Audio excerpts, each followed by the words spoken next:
UGC bill वापस लेने की मांग को लेकर देश नोक से निकली 600 किलोमीटर की स्वर्ण न्याय पदयात्रा राजलदेसर पहुंची, जहां भव्य स्वागत किया गया। आज शाम को हजारों की संख्या में निकलेंगे मशाल जुलूस। 3 अगस्त को जयपुर में होगा स्वर्ण समाज का शक्ति प्रदर्शन। लाखों लोगों के साथ मुख्यमंत्री को सौंपा जाएगा ज्ञापन।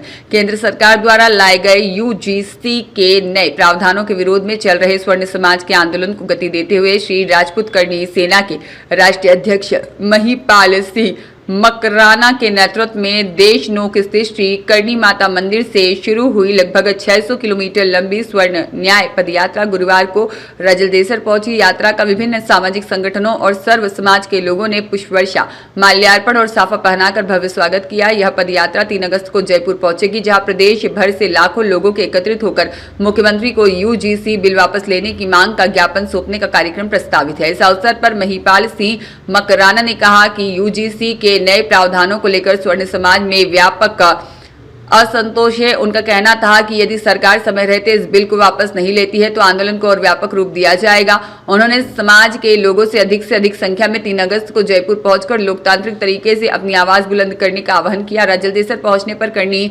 सेना के जिला अध्यक्ष गजेंद्र सिंह राठौर, सरपंच दातार सिंह, भाजपा नेता गिरधारी सिंह राठौर, भुवनेश्वर शर्मा, ललित दाधिच, वीरेंद्र लाटा, भजन लाल पारिक, पुरुषोत्तम पारिक और किशन सोनी, जेपी सोनी और भाजपा जिला प्रवक्ता पवन बोत्रा, ओम प्रकाश पांडे, प्रदीप पांडे, भगवान दास स्वामी, राम पांड्या, श्री करनी सिंह शेखावत, हनुमान सिंह राजवी, गिरवर सिंह नरेश, नितेश राठौर, अमित दाधिच, नीरू पारिक सहित सर्व समाज के सैकड़ों लोगों ने मकराना का गर्मजोशी से स्वागत किया। इस दौरान उनके साथ नारायण सिंह दिवराला भी पदयात्रा में शामिल रहे। यात्रा के दौरान उपस्थित लोगों ने एकजुट होकर यूजीसी बिल वापस लेने की मांग का समर्थन किया और 3 अगस्त को जयपुर में होने वाले विशाल ज्ञापन कार्यक्रम को सफल बनाने का संकल्प लिया। आंदोलन से जुड़े पदाधिकारियों का कहना है कि यह पदयात्रा समाज की एकजुटता, संवैधानिक अधिकारों और लोकतांत्रिक विरोधों का प्रतीक है।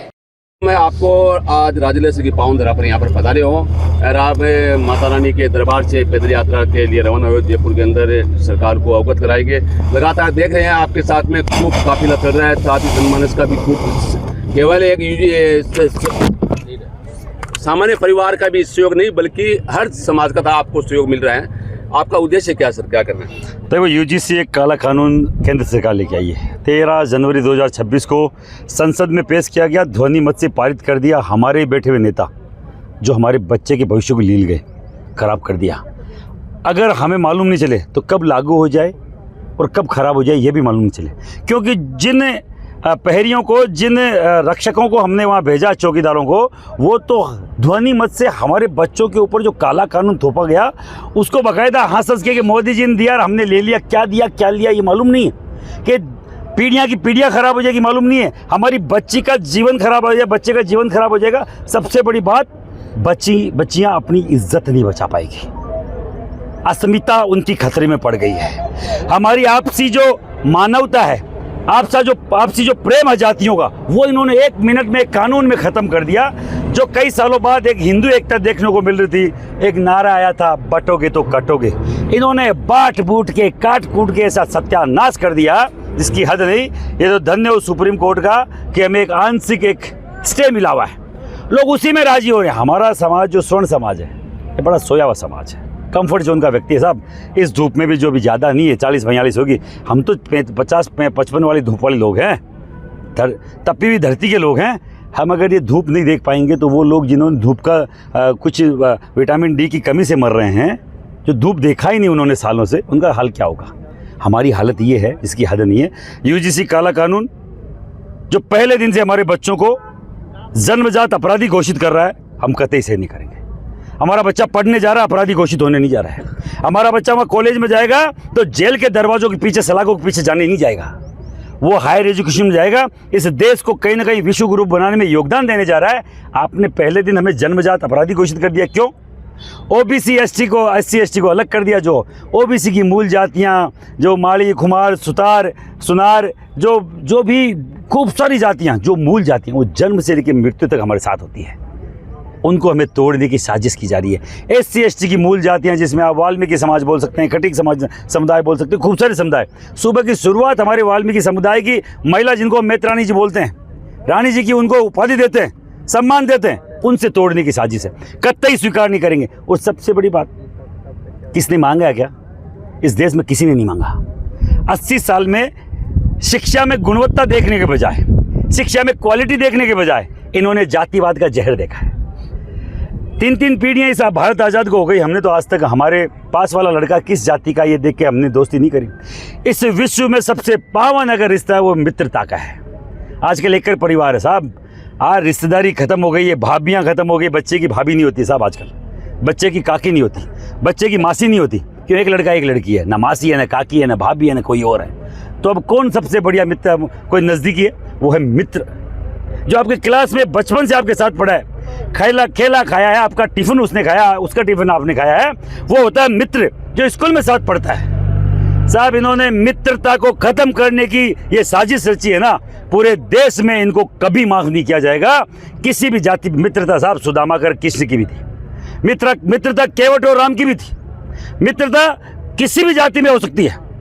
साहब इन्होंने मित्रता के नाम पे कलंक थोप दिया कि साहब आप बात भी नहीं कर पाएंगे, क्योंकि अगर SC ST के या OBC के लड़के को अगर ब्राह्मण समुदाय के, राजपूत समुदाय के, वैश्य समुदाय के लड़के ने मजाक में अगर धक्का भी मार दिया, मजाक में कुछ बुरा भी बोल दिया, उस पर मुकदमा है साहब, एट्रोसिटी एक्ट का। SC ST का मुकदमा दर्ज होगा स्कूल में, कॉलेज में, जो हमने कभी सुना नहीं। साहब हमने खूब सारी चीज़ें यहाँ देखी हुई है इस भारत में, जो कभी किसी संविधान में नहीं है। पहले जेल और फिर जांच, कभी नहीं देखा होगा साहब। 10-10, 20-20 साल लगते हैं। कोई भी मर्डर के मुकदमे में भी बलात्कार की पीड़ित महिलाएं पूरा जीवन ख़त्म कर देती है, तब भी उनको न्याय नहीं मिलता। यहाँ एक काले कानून में पहले जेल भेजो, फिर 6 महीने तक जांच चलेगी, आप अगर बेकसूर हो तो घर आ जाओ, बदनामी आपकी हो गई तो चाहे पटरियों के नीचे कट के मर जाओ, इनको कोई फ़र्क नहीं पड़ता। ये ऐसे निष्ठुर लोग बैठे हुए, इसलिए हम लोगों ने ये UGC रोल बैक का नारा दिया है। हमारे साथ स्वर्ण समाज के साथ मूल OBC के लोग भी हैं, SC ST के लोग भी हैं। मैं सबको बुलाना चाह रहा हूँ। 3 अगस्त को हम जयपुर पहुँचेंगे। शेखावाटी की केवल एक ताकत, मैं पूरे राजस्थान की ताकत नहीं बता रहा हूँ, केवल शेखावाटी, हमारे आंशिक चूरू, ये जो बीकानेर, जो ये अपने मारवाड़ एरिया, उसका एरिया, और मेनली 70% शेखावाटी की ताकत हम दिखाएंगे सरकार को। एक दिन ज्ञापन देने जाएंगे अहिंसात्मक तरीके से, जो हमने लोकतांत्रिक तरीके से पैदल मार्च निकाला है। पैदल यात्रा सबसे लोकतांत्रिक है। गांधी जी इसी मार्च को लेके चले थे, चंद्रशेखर इसी मार्च को लेके चले थे, JP इसी मार्च को लेके चले थे। पूरे देश में भगवान बुद्ध हुए, राजकुमार थे, तो निकल पड़े पैदल, आज उनको भगवान बुद्ध बोलते हैं। तो साहब चंद्रशेखर ने कहा था, जब चारों तरफ अंधेरा हो, घोर अंधेरा हो, और तुम्हें कोई किरण की नज़र नहीं आए, तो अपने लक्ष्य को लेकर पैदल निकल जाओ, 1000 और नए रास्ते खुलेंगे। हम इसी लक्ष्य के साथ, इसी विश्वास के साथ निकलें कि मुझसे हज़ारों लाखों लोग जुड़ेंगे, और उस हर एक ब्राह्मण को, उस कायस्थ को, उस वैश्य को ये मालूम चलेगा कि हमारे खिलाफ हुआ क्या है। 70% को नेताओं को नहीं मालूम साहब, कि हमारे जो निष्ठुर, मैंने बोला ना बेईमान, वो MPs वहाँ बैठे हुए हैं, जो हमारे समाज के होते हुए हमारे बच्चों की पूरा भविष्य लील गए, उनको ख़त्म कर दिया, क्योंकि उनके बच्चों का भविष्य अमेरिका में है। साहब एक आम सुदामा का बेटा 4 गुना फीस भर के प्रताड़ित हो गए UGC से काले कानून में, एट्रोसिटी एक्ट में जाएगा, हम जाने देंगे नहीं, कतई नहीं जाने देंगे। आज हम लोग शाम को रतनगढ़ में हैं, कल हम लोग बीच में और रुकेंगे, परसों हम लोग आपके सरदार सर पहुंचेंगे, ऐसे ही 2 दिन के गैप पे हम चूरू पहुंचेंगे। आगे से आगे जैसे आपको बताया जाएगा, सबको साथ लेके आपके चैनल के माध्यम से जो मुझे सुन रहे हैं, रतनगढ़ के जितने भी आसपास के लोग सुन रहे हैं, आप पहले अगर इसको प्रसारित कर देंगे तो वहाँ तक उनका मैसेज पहुँच पाएगा। आज हम लोग बड़ी मसाल जुलूस 4-5 हज़ार लोगों के साथ निकालेंगे, और पूरे रतनगढ़ के स्वर्ण समाज को, हमारे मूल OBC और हमसे जुड़ी हुई SC जातियों को वहाँ इकट्ठा करके एक ताकत की परिचय करवाएंगे। विपक्ष नहीं बोल रहे, अपने आप को बहुत मजबूत समझता है, लेकिन तमाम अन्य संगठन है जो सड़कों पर उतर चुके हैं, और आपने भी नेतृत्व किया सर, क्या कहना है, विपक्ष कमजोर क्यों है सर इस मुद्दे पर? उनकी तो SC ST वाले वोटर है, वो क्यों बोलेंगे? इतना तो अपने ही समझ में आती है पत्रकार जी, और अपन कुछ पूछ रहे हैं तो वो गलत पूछ रहे हैं। विपक्ष क्यों बोलेगा? क्यों? विपक्ष को तो आनंद आ रहा है कि माँ का लोगों ने फ्री में रेवड़ी मिल रही है, BJP रेवड़ी दे रही है। नहीं बोल रहे इस कानून के विरोध। अरे सुनिए मेरी बात, सरकार BJP के लोगों को तो लग रहा है कि हम SC ST के लोगों को अपना बना लेंगे। SC ST के लोग जन्मजात कांग्रेसी होते हैं, BJP होते ही नहीं है।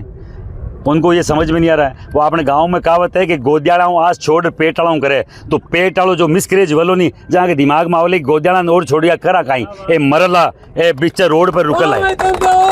सर 3 अगस्त को ये महाकुंभ कहाँ पे होगा आपका? जयपुर की धरती पे यहाँ से पैदल जाएंगे, बाकायदा 50-30 किलोमीटर पहले सबको बुलाया जा रहा है और 30 किलोमीटर जो नहीं चल सकता। मदन दानिश के साथ शिव भगवान सोनी की रिपोर्ट।